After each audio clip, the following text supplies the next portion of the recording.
If you're training for Hyrox and you're not cross training, I can guarantee you are leaving gains on the table and missing out on your best performance. Today, I want to talk about, first of all, what cross training is, how it can benefit you, and then we're going to talk about how you can add cross training into your program. So, first of all, cross training. When most people are training for Hyrox, they're probably just doing some combination of lifting, running, and likely circuits to combine the two. When we're looking at cross training, I'm looking at modalities of training that maybe aren't quite specific to Hyrox, but can have huge benefits. So, for example, if you're getting on the bike, the assault bike, swimming, elliptical, stairmaster, and I would also lump in the two ergs, even though they're a part of Hyrox, I think they get very little attention. So the ski erg and the rower. Now, with that being said, one of the big limiting factors of basing most of your training around running in terms of cardio is that it's very taxing, right? So if you look at cross training, a lot of these different modalities, very low impact, much easier to recover from, which comes with the huge benefit of you being able to increase your total training volume. To me, that is the main lever of cross training that allows it to be a huge benefit. Now, let's talk a little bit about what cross training would look like in a session. So, first of all, I've already mentioned some of the different formats, but I want to mention that you can combine these multiple modalities into one session. For example, you can do a run, a row, a bike, combine that all together into one workout. You can even do cross training with running. So, for example, maybe the first half of your workout is run, second half, you're on the ski or you're on the rower. Okay. Personally, my favorite modalities are the skier and the rower. Main reason for this, I'm training for Hyrox. They do come with some specific adaptations that will carry over to Hyrox. But I think what is maybe misunderstood by many people is that the cardio benefits that you get from all of these forms of cross training will carry over. For example, if you spend time swimming and your cardio improves, your running will improve as well. Okay, let's talk a little bit about how you can structure these workouts and work them into your program. So, first of all, we want to be applying the same general rule that we do to running. So we want to be at about an 80-20 intensity split, meaning that about 80% of our work is pretty easy, zone 2 or lower, and then 20% is intense.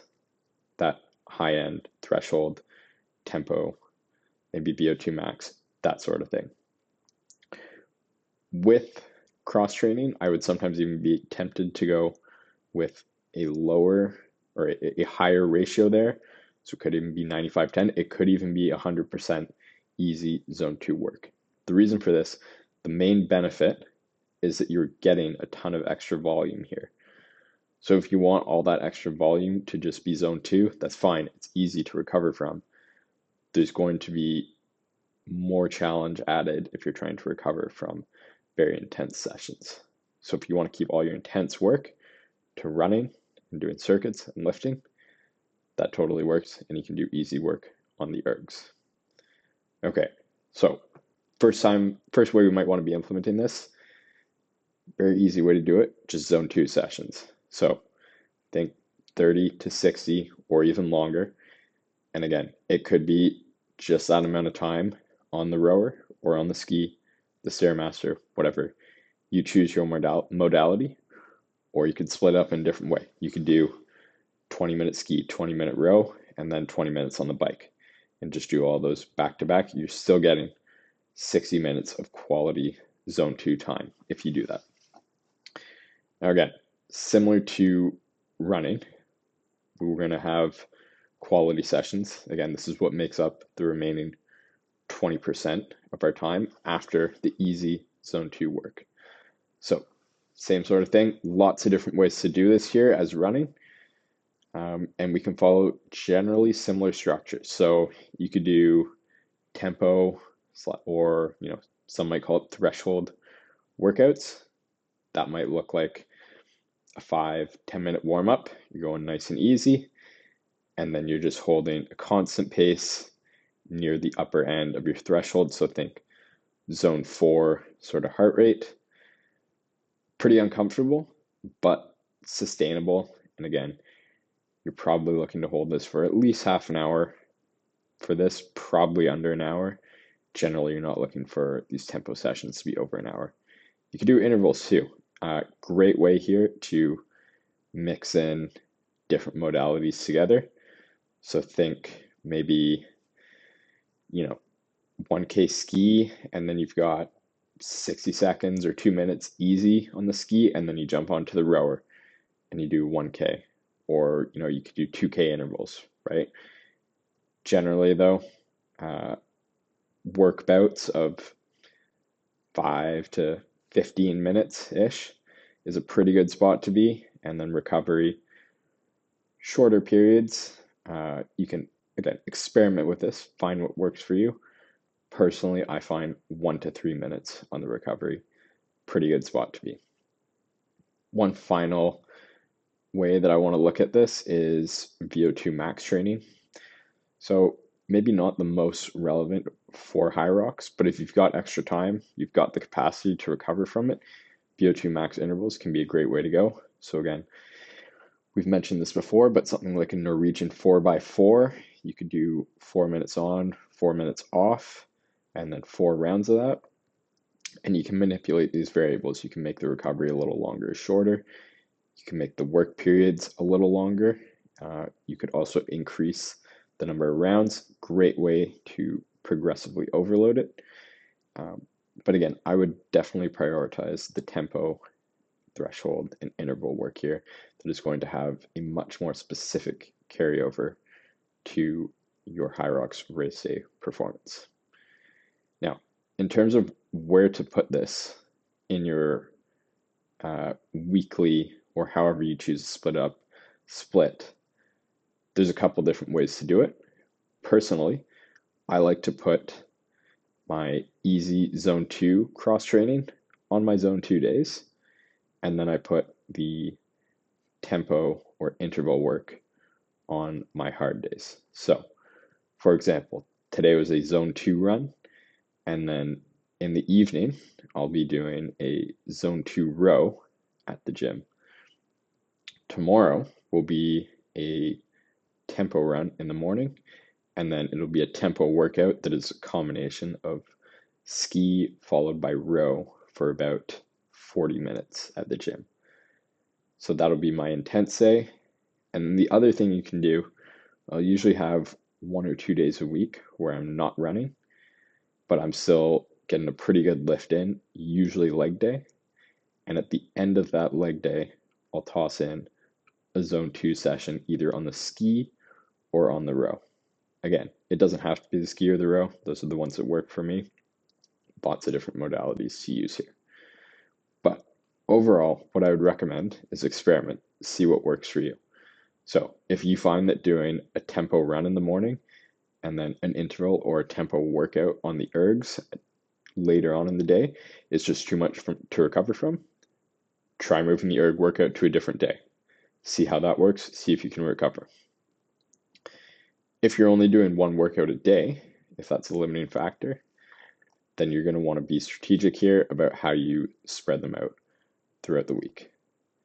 Additionally, one thing to keep in mind, incredibly important when you're adding in this cross-training work, you have to monitor your recovery status. If you're not recovering, your running work is absolutely the priority for Hyrox. Hyrox is primarily a running sport, and so you are going to get the best adaptations, the most carryover from running. So that is the skill directly being used. So if your recovery is suffering, prioritize the running. Additionally, I would start off quite slow if you're new to adding cross training in. So for example, if you're adding in zone 2 sessions, maybe you start at 15 to 20 minutes and then you add 5 minutes each week. Within a couple weeks, that can get you up pretty quickly to, 40, 45 or even an hour sessions within a couple months, and that's a great slow progression over time, right? You don't want to overload your system, and again, as I mentioned earlier, compromise the running. Okay, another quick point on progressing over time. You're not just limited by adding more time. There's other ways to do this. You can progress your pace, of course. That's one of the easiest ways to go it.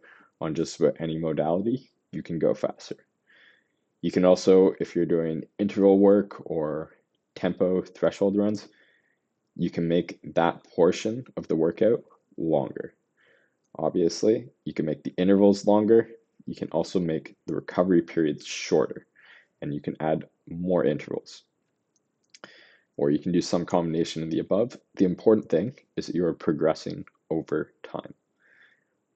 One final tip related to cross training is to pick modalities where you're limited by your cardiovascular output, not the muscle. For example, I have a friend who, whenever he's on the ski, his arms tend to be given out.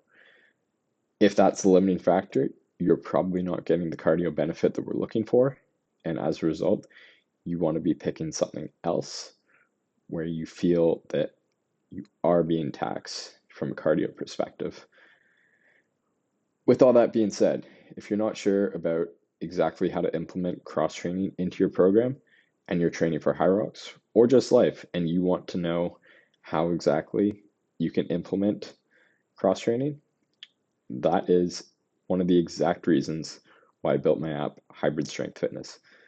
It's built for hybrid athletes competing for sports like Hyrox or just trying to be the best version of themselves and to train for life. If you're interested in it, it comes with a free 1-week trial. There's a link in the description. Check it out and let me know what you think.